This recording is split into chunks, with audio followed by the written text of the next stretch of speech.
Hello everyone, welcome back to Examy NCERT.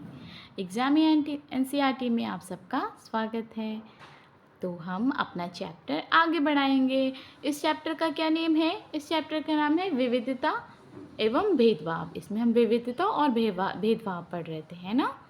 ये देखिए, हमने पढ़ लिया था ना, लड़के और लड़कियों में भेदभाव पढ़ा था।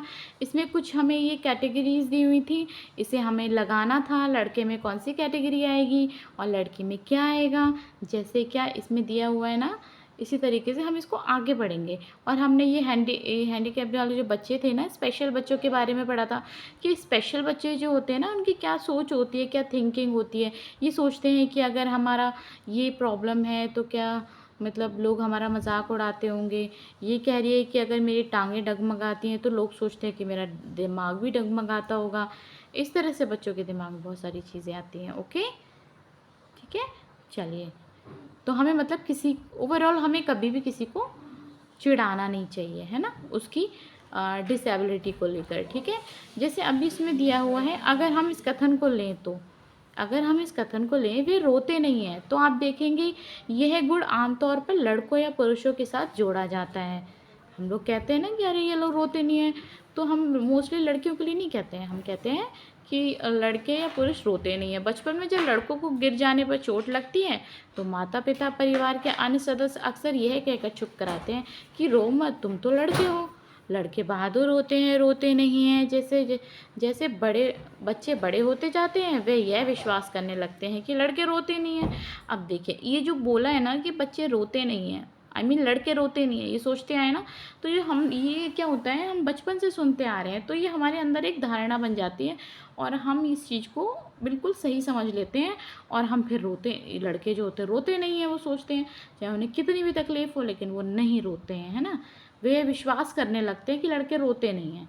यहाँ तक कि अगर किसी लड़कों को रोना आए भी तो वह अपने आप को रोक लेता है। लड़का यह मानता है कि रोना कमज़ोरी की निशानी है ना। ये धारणा है। हालांकि लड़कों और लड़कियों दोनों का कभी कभी रोने का मन करता है। ये तो एक नेचुरल चीज़ है ना, रोना। तो इसमें लड़का और लड़की का कोई मतलब ही नहीं होता है ना। कोई मतलब नहीं है कि रोना है नहीं है, लड़का है तो रोएगा नहीं, है लड़की है तो रोएगी, ऐसा कुछ नहीं होता है। फीलिंग सबको बराबर होती है ना। दर्द होता है, सबको बराबर ही होता है बच्चों। ओके, चलिए आगे बढ़ते हैं हम।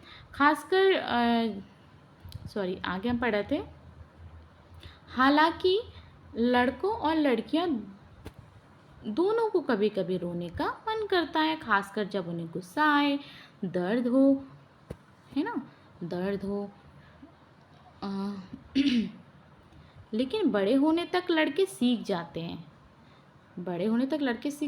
अपने आप को सिखा लेते हैं कि रोना नहीं है। अगर वह अगर एक लड़का सॉरी अगर एक बड़ा लड़का रोए तो उसे लगता है कि दूसरे उसे चिढ़ाएंगे। उसे लगता है कि शायद लोग उसे चिढ़ाएंगे, उसका मजाक बनाएंगे, इसलिए वह दूसरों के सामने रोने से अपने आप को रोक लेता है ना। लड़कों में अक्सर ये धारणा पाई जाती है कि उन्हें रोना नहीं है, तो अगर उन्हें रोना भी आ रहा होता है तो भी वो अपने आप को कैसे भी रोकते हैं। हालांकि फीलिंग बहुत ही ईजी नहीं है, बहुत टफ है ये फीलिंग। अगर हमें कुछ बुरा लग रहा है, हम रो नहीं पा रहे हैं, तो कैसा फील करते होंगे वो लोग, वो तो वही समझ सकते हैं, है ना। अगर रोना आ रहा है, हम नहीं रो रहे हैं, हम उसको कैसे भी कंट्रोल कर रहे हैं। ठीक है, तो ये लड़कों की बात बताई जा रही है। हम लगातार ये सुनते रहते हैं कि लड़के ऐसे होते हैं और लड़कियां ऐसी होती हैं। ये भी एक भेदभाव है कि लड़कियां कैसी होती हैं, लड़के ऐसे होते हैं। तो ये भेदभाव बताया जा रहा है। समाज की इन मान्यताओं को हम बिना सोचे समझे मान लेते हैं। हम विश्वास कर लेते हैं कि हमारा व्यवहार उनके अनुसार ही होना चाहिए। हम सभी लड़कों और लड़कियों को उसी छवि के अनुरूप देखना चाहते हैं। हम सभी क्या करते हैं, लड़का लड़कियों को उसी छवि के अनुसार देखना चाहते हैं।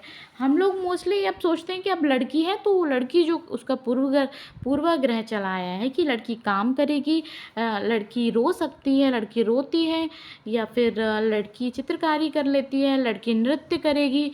तो हम यही सब सोच के आते हैं ना, लड़की ही कर सकती है सब, लड़का नहीं कर सकता। तो हम क्या होता है, उसी छवि के अनुसार हम लोगों को देखना चाहते हैं और हम लड़की को इसी छवि के अनुसार देखना चाहेंगे। हम चाहेंगे कि जो काम लड़कियों के हैं वो लड़कियां करें। ठीक है, ये एक पूर्वाग्रह वाली बात बता रही हूँ, अभी के टाइम की और पहले के टाइम में बहुत फ़र्क है, ठीक है। अभी के टाइम वाली बात नहीं चल रही है, हम इस चैप्टर के अकॉर्डिंग चल रहे हैं, ये चैप्टर क्या कह रहा है। लेकिन अभी भी हम ऐसा ही है कि लड़का लड़कियों में काफ़ी चीज़ों में डिफरेंस देखा गया है ना। लड़कियों को उसी छवि के अनुसार देखा जाता है, लड़कों लड़के को, ठीक है। अब रूढ़िवाद धारणाएं बनाना, अब किसी को लेकर रूढ़िवाद धारणाएं बना लेना। रूढ़िवादी मतलब रूढ़िवादी भी हम समझेंगे। पहले हमने पूर्वाग्रह समझा था ना। पूर्वाग्रह क्या होता है, जैसे किसी भी चीज़ को मान लेना, ठीक है। रूढ़िवादी क्या होता है, रूढ़िवादिता हमने जैसे लड़का लड़की ग्रामीण और शहरी की एक पूर्वाग्रह बना दिया था ना, उसी तरह से ये रूढ़िबद्ध एक धारणाएं होती हैं। रूढ़िबद्ध शब्द को हम समझेंगे अब, ठीक है। ये रूढ़िबद्ध क्या होता है, ओके। आगे बढ़ते हैं। जब हम सभी लोगों को एक ही छवि में बांध देते हैं या उनके बारे में पक्की धारणा बना लेते हैं तो उसी रूढ़िबद्ध धारणा कहते हैं, ठीक है। जैसे हमने किसी की पक्की धारणा बना ली किसी को लेकर कि ये ऐसा है, तो हमें लगता है ये ऐसा ही है, ठीक है। आगे बढ़ते हैं। कई बार हम क्या देखते हैं, कई बार हम किसी खास देश, धर्म, लिंग होने के कारण किसी को कंजूस, अपराधी या बेवकूफ़ ठहराते हैं, है ना। किसी भी चीज़ को लेकर हम क्या कहते हैं, अरे ये तो बहुत कंजूस है, कहते हैं अरे इसने तो अपराध किया है, या फिर किसी ने कुछ कर दिया तो हम उसे अपराधी कहते हैं, बेवकूफ़ ठहराते हैं। अरे इससे तो गलतियाँ हो गई, इससे हमेशा गलतियाँ ही होती रहती हैं, अरे बेवकूफ़ है ये तो, ठीक है। तो हमने धारणा बना ली, हमने कहा कि अरे ये इंसान तो बेवकूफ़ है। अरे हमने कहा अरे ये तो अपराधी है, ये कहाँ घूम रहा है, ये तो अपराधी है, इधर उधर क्यों घूम रहा है, कंजूस है ना। इसी तरीके से आगे बढ़ते हैं। ऐसा दरअसल उनके बारे में हम एक पक्की धारणा लेने के कारण होता है, हमने उसकी पक्की धारणा बना ली। हर देश, धर्म आदि में हमें कंजूस, अपराधी, बेवकूफ़ लोग मिल ही जाते हैं। सिर्फ इसलिए ही कुछ लोग उस समूह में वैसे हैं, पूरे समूह के बारे में ऐसी राय बनाना वाजिब नहीं है। जैसे इसमें दिया है, सिर्फ इसलिए ही कुछ लोग उस समूह में वैसे हैं, जैसे कुछ लोग उस समूह में वैसे हैं, लेकिन ज़रूरी नहीं कि सबको ही हम ऐसा ही, सबके बारे में हम रूढ़िवादिता रखें। पूरे समूह के बारे में ऐसी राय बनाना वाजिब नहीं है। इस प्रकार की धारणा हमें प्रत्येक इंसान को एक अनोखे और अलग व्यक्ति की तरह देखने से रोक देती हैं। अब क्या होती है, ये धारणाएं जो होती हैं हमें प्रत्येक व्यक्ति को अनोखे और अलग तरीके से अलग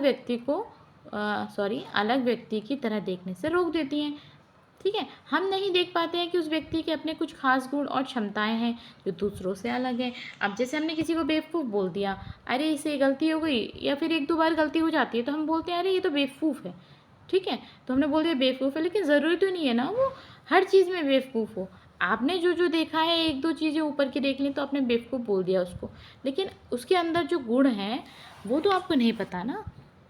हर किसी में कुछ ना कुछ गुण होता है, ठीक है। तो ये ज़रूरी नहीं है, तो हमें ऐसे अपनी धारणाएं नहीं बनानी चाहिए लोगों को लेकर, ओके। रूढ़िबद्ध धारणा बड़ी संख्या में लोगों को एक ही प्रकार के खांचे में जड़ देती हैं। अब क्या करती है, रूढ़िबद्ध धारणा हमें लोगों को एक ही खांचे में जड़ देती है, मतलब एक ही, जैसे उसको बेवकूफ़ बोल दिया तो वो बेवकूफ़ ही कहलाएगा।